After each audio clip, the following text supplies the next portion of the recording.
Support for this podcast comes from the Central Valley Journalism Collaborative, connecting communities with the resources, infrastructure, and networks to ensure a vibrant local free press. From KVPR in Fresno, this is Central Valley Daily.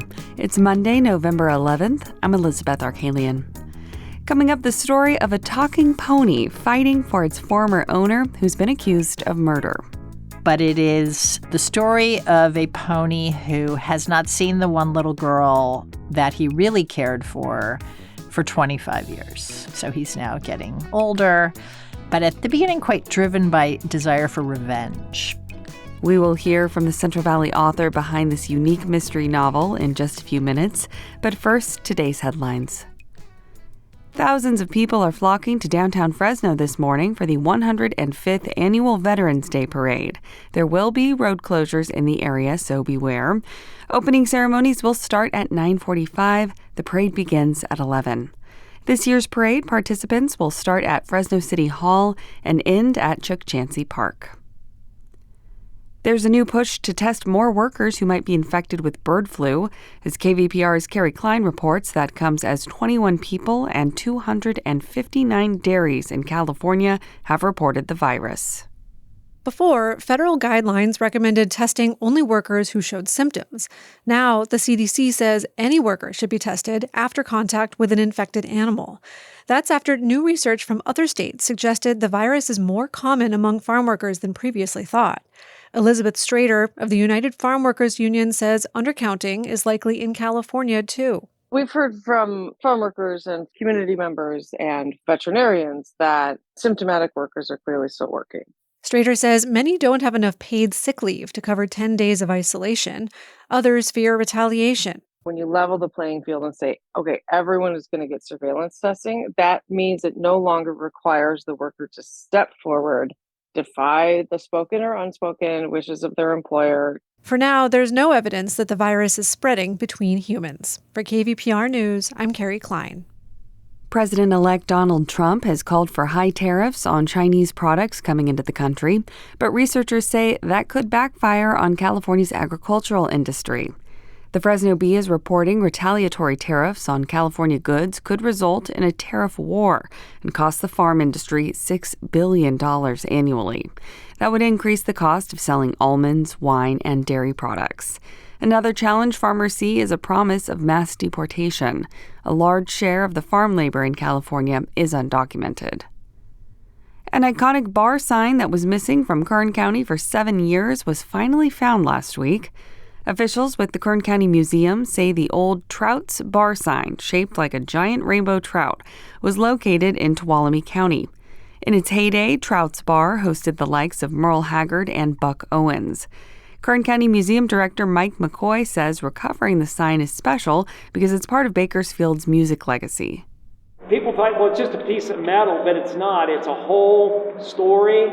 It's a myth, and that building's gone now. The public will be able to see the restored neon sign at an exhibition called Get Lit in May. Support for Central Valley Daily comes from Fresno Mazda, part of the Prieto Automotive family, with special holiday financing on select models through the end of the year at the new showroom on Blackstone and Barstow. Information at myfresnomazda.com. And now to our main story. Christina Lynch is an English professor at the College of the Sequoias, but she's also the author of a new mystery novel that's getting national acclaim. Her new book, Pony Confidential, centers on a Central Valley woman named Penny.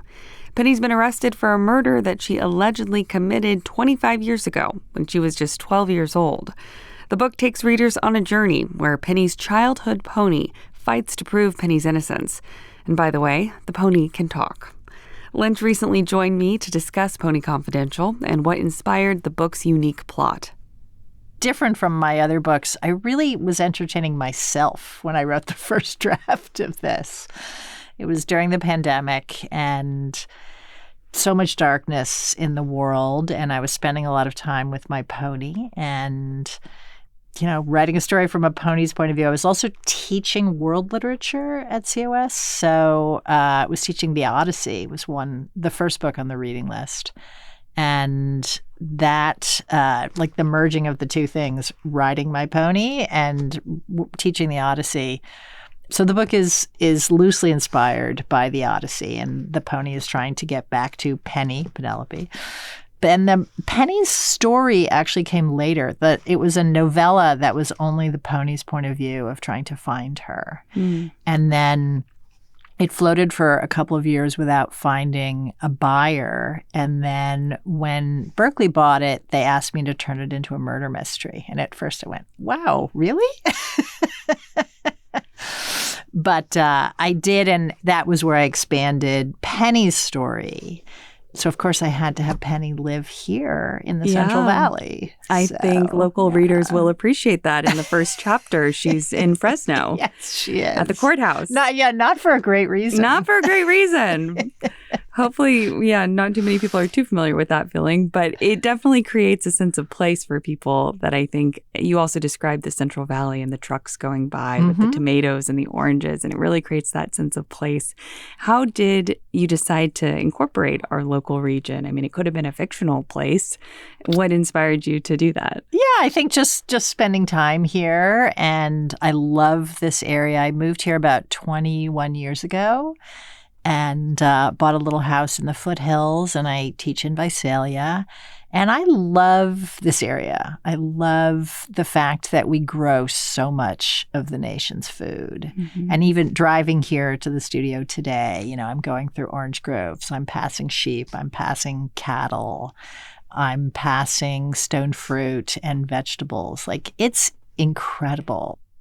As you mentioned earlier, you do alternate perspectives in the book. Mm-hmm. Have you done that with your writing before? And I have. I really like it. If you think of writing a novel, you have many tools in your toolbox.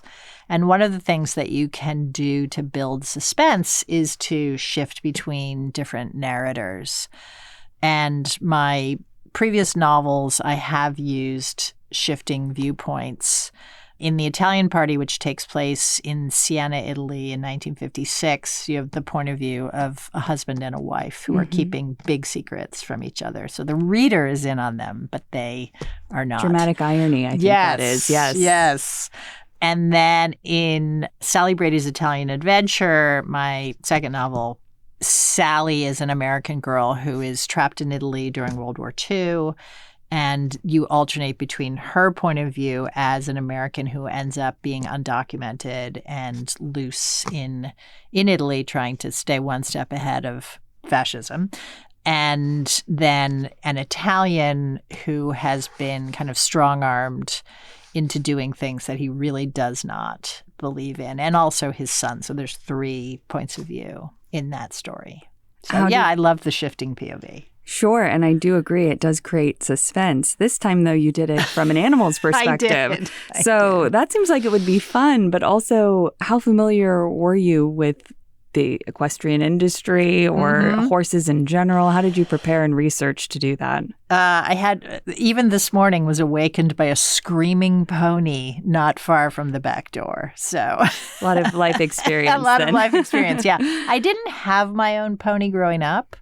I'm one of those people who seems to have been born with the pony gene, and it was an obsession. I feel for my parents. Like, I was so obsessed.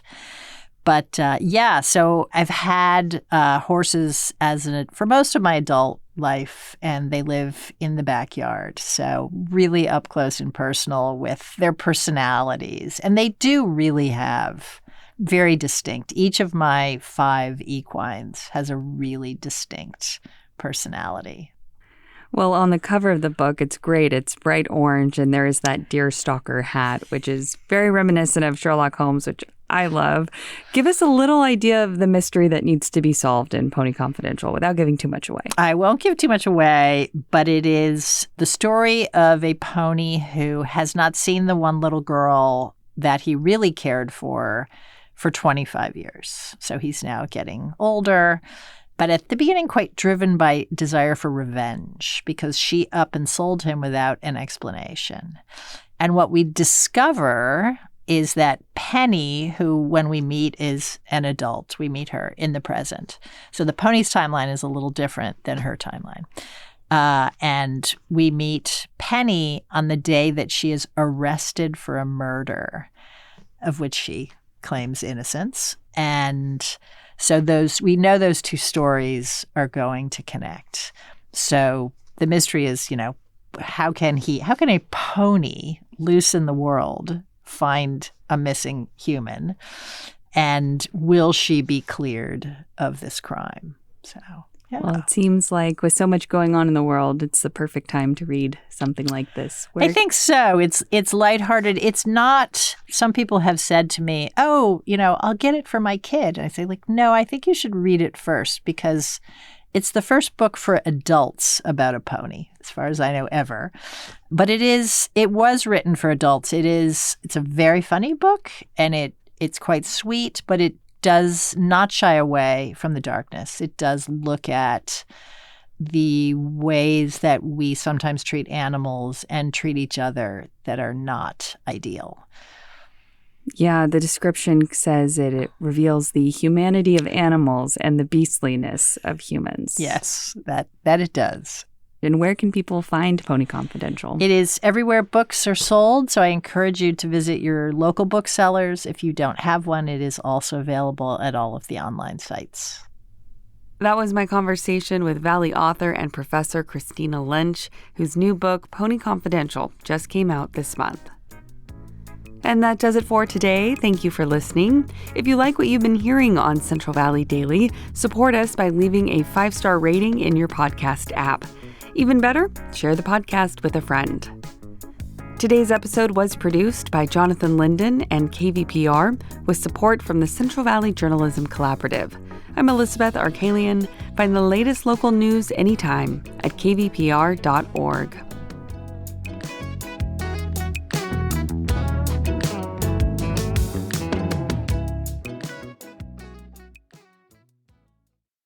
No matter what happens in Washington, the NPR Politics Podcast is here for you.